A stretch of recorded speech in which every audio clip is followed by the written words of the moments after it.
I went to AI4, North America's largest artificial intelligence conference, August 12th through the 14th at the MGM Grand in Las Vegas, and here's how it went. This was by far the best conference of the year for me. I travel and speak often. My favorite part of the event were the people. We made the most of our connections available through the AI4 app, where we could connect with and network with just about everybody we wanted to. Everyone that was there. That was pretty amazing. So we made the most of that app and must have sent out hundreds of messages inviting people to meet us. I was able to attend on both a press and a speaker pass, which was pretty cool. I got to moderate a healthcare panel on AI-driven diagnostics with Dr. Ahkil, Saklecha, and Dr.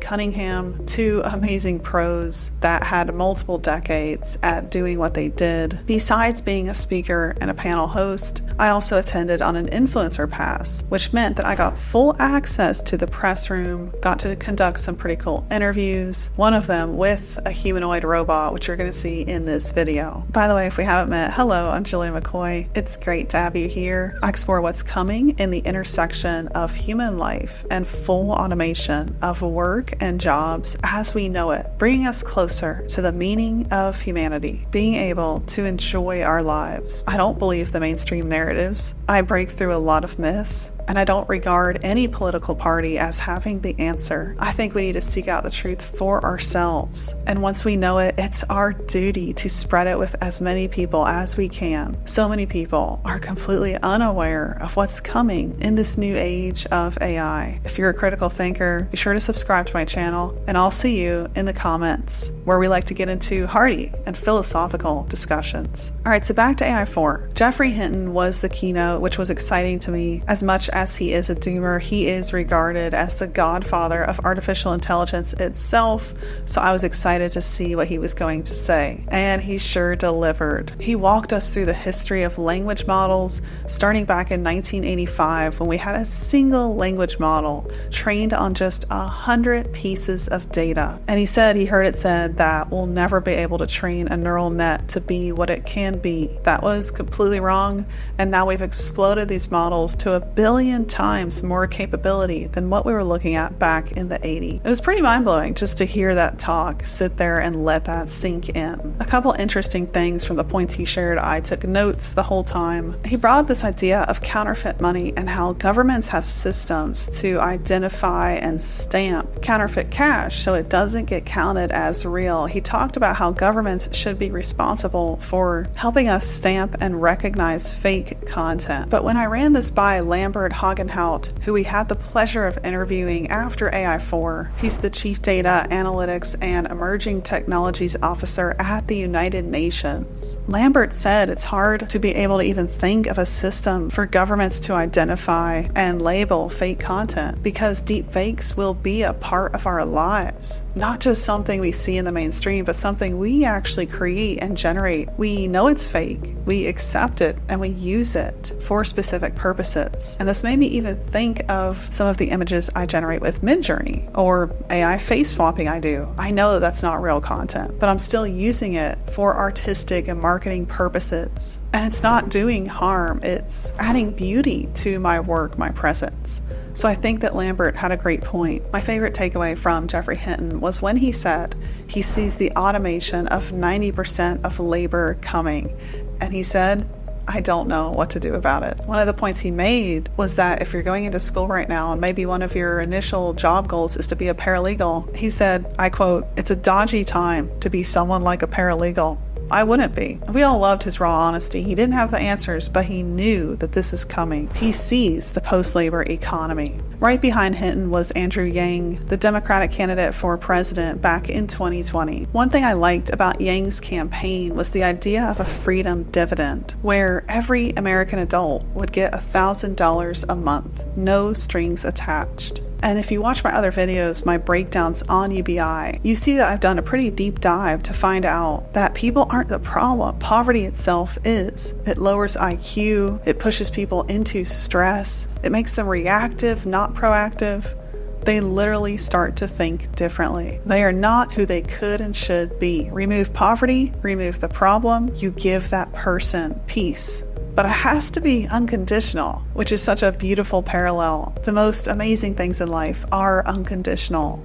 The love you get from your family or that loved one in your life. Unending amounts of sunshine every single day from the moment we wake up. The grass, nature, the ground below our feet. These things are unconditionally given to us in abundance. The earth is so full of natural resources, and the best things we have around us aren't necessarily piles of cash, but the people we have and the meaning we have in our lives.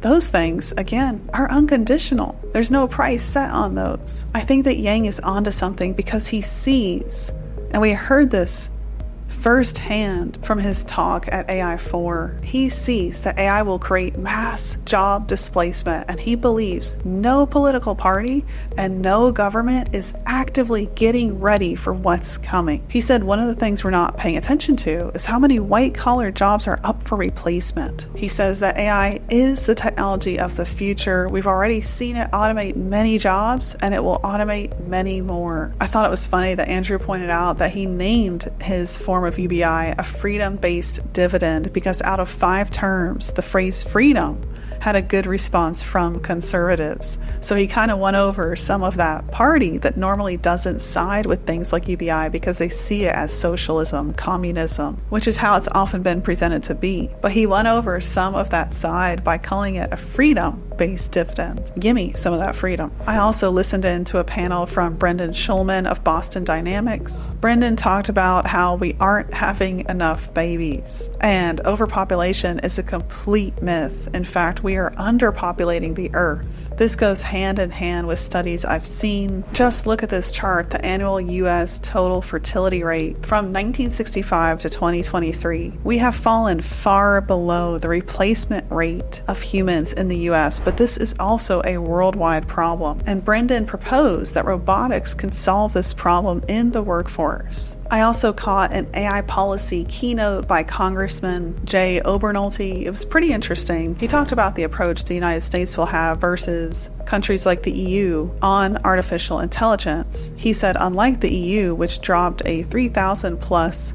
page AI Act, the United States will take an iterative approach to developing AI policies over time that evolve with the technology. It was good to hear a congressman's perspective on AI itself. I also stopped by a session on the mind of God, faith, and generative AI led by R. York Moore of the Coalition for Christian Outreach. I was really interested to see what was going to be said in this session because I believe a lot of Christians get it wrong when it comes to artificial intelligence. They come at it from a fear-based approach, and we need to have judgment and wisdom when it comes to the very real dangers of what AI holds. But we're doing ourselves and humanity a disservice if we throw the baby out with the bathwater. I don't identify with any one religion necessarily because so many get it wrong, but I do believe there is a God and a creator of this universe. It is the only rational explanation for the miracles of life, the soul, the earth itself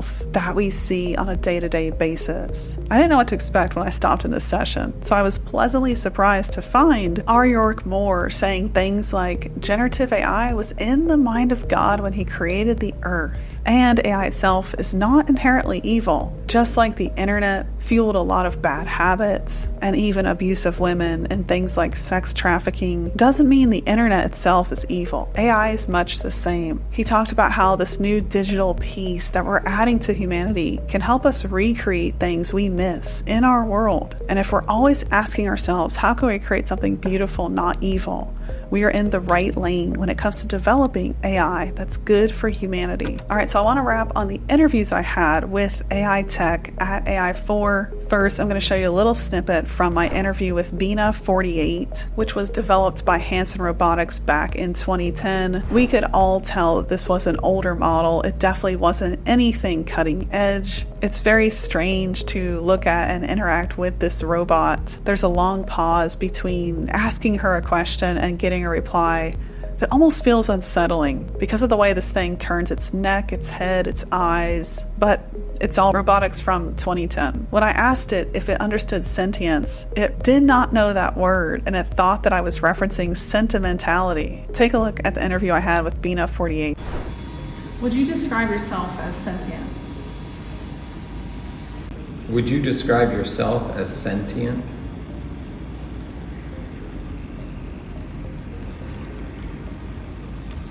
Yes, I would describe myself as sentimental.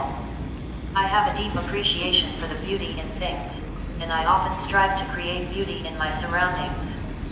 I believe in being honest and genuine, and I value the ability to connect with people on a deep... Next, I was able to get an exclusive look at the Proto Hologram, an AI hologram built on Amazon Bedrock. It's a spatial computing display technology that I have to say is pretty cool. There's a level of depth you see when you get close to this device that almost creates a sense that you're there with the hologram, and the hologram is there with you. We got to see a holographic twin of Matt Wood, the VP of Data and Machine Learning at Amazon Web Services, do a demo of this technology through the technology, which was pretty cool. I had the chance to interview Rafi Kreisek, the Chief Product and AI Officer at Proto, on the floor at AI4. Take a look at our interview. Walk me through how to interact with it. Sure. Touchscreen, go ahead, tap it.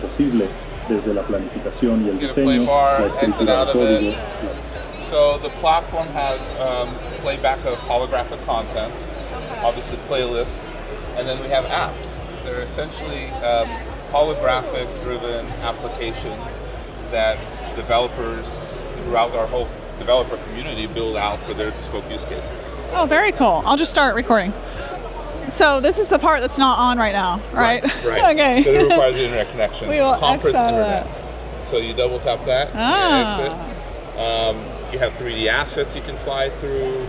Very cool.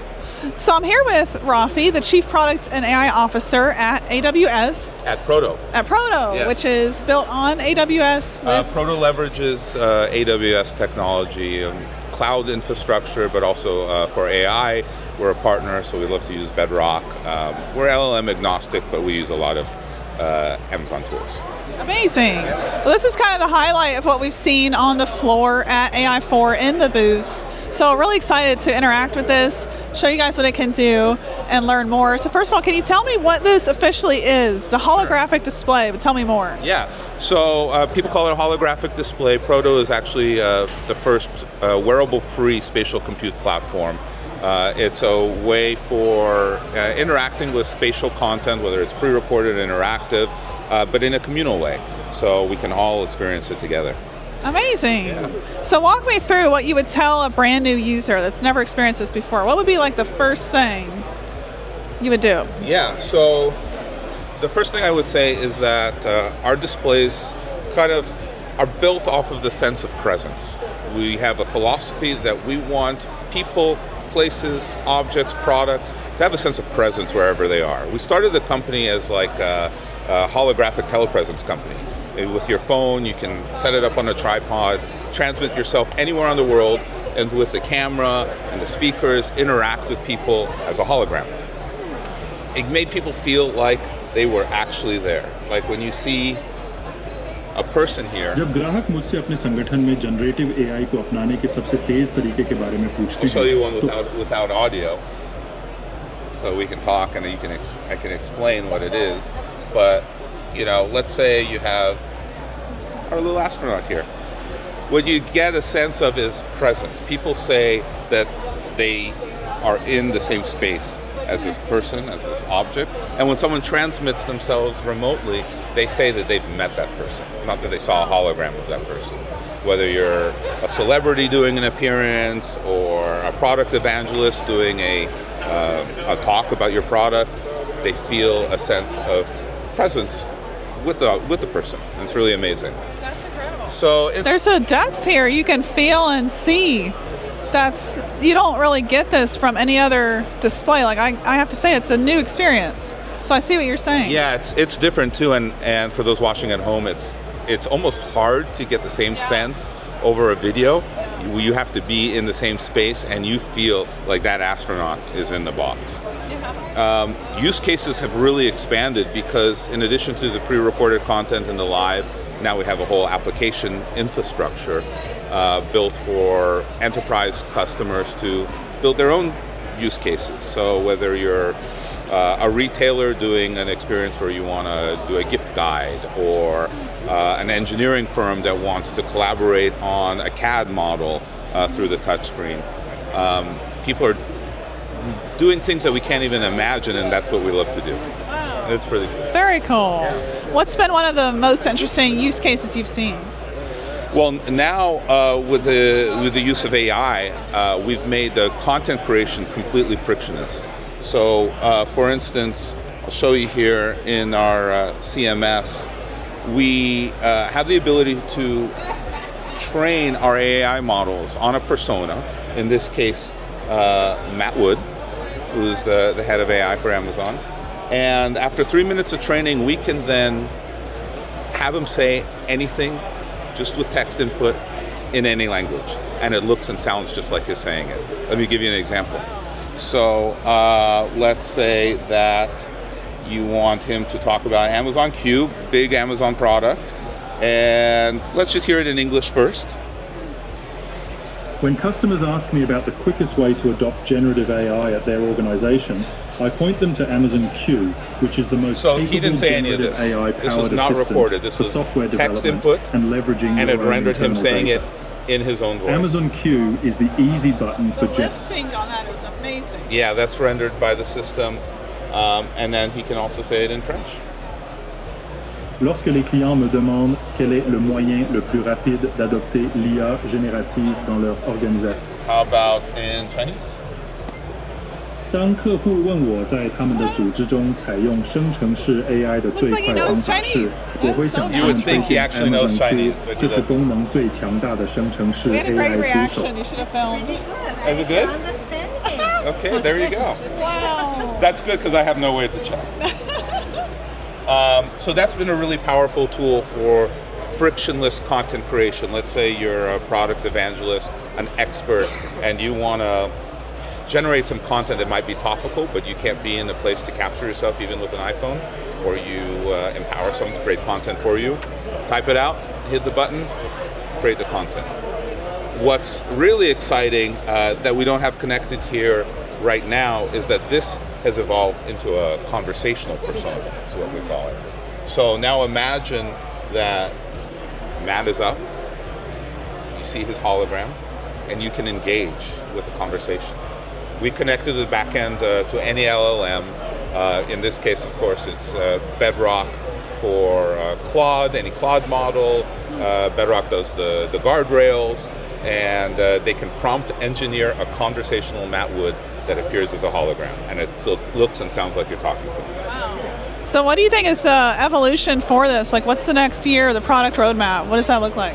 Right, so at the core, we work very closely on the underlying platform. Kind of, that's our foundational technology. This, what we call persona, AI persona tech, we distribute to enterprise customers as kits, as dev kits. So people are leveraging that for their own experiences, whether you want to have a conversation with Matt and it shows you a graphic presentation or triggers an API to an external service. That's really exciting. We also are the hardware manufacturer. So right now we don't only create the bespoke operating system for the spatial compute, we create the spatial compute display. So this is our newest innovation. It's called the Proto Luma. This is a follow-up to the Proto Epic, which you probably see a lot about online.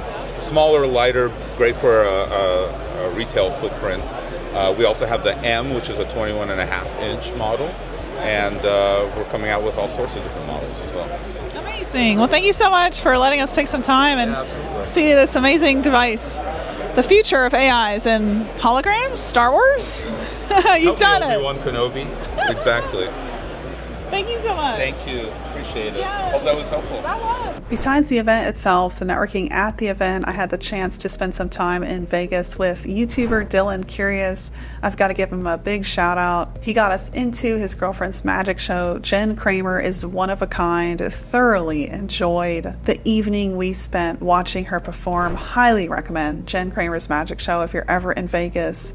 It will delight and surprise you, just like it did me. She is an entertainer. She's amazing at what she does. And there's subliminal messaging and storytelling that comes through that I genuinely enjoyed. I had so much fun hanging out with Dylan at AI4, getting to meet the people he knows in Vegas. If you want another YouTube channel to listen to and watch, I can't recommend Dylan Curious enough. He goes deep. He's very knowledgeable in person. He's even more knowledgeable. He's a true expert. Spends a lot of time, like me, staying absorbed in AI and what's really going on. All right, well, that's a wrap on AI4. I will be back next year. No doubt I will apply to speak a lot sooner, so hopefully I can get a main marketing track. I'd love to even potentially give a keynote here. And if you didn't make it this year, I can't recommend it enough. Be there next year. I look forward to seeing you in the comments. If you took anything from my takeaways, I'd love to know. Share that with me. I read all the comments. I reply to the ones that I can get to. I so appreciate each one of you being here with me. It is an honor to be in AI and ride this accelerating rocket with you. I'll see you down the next rabbit hole.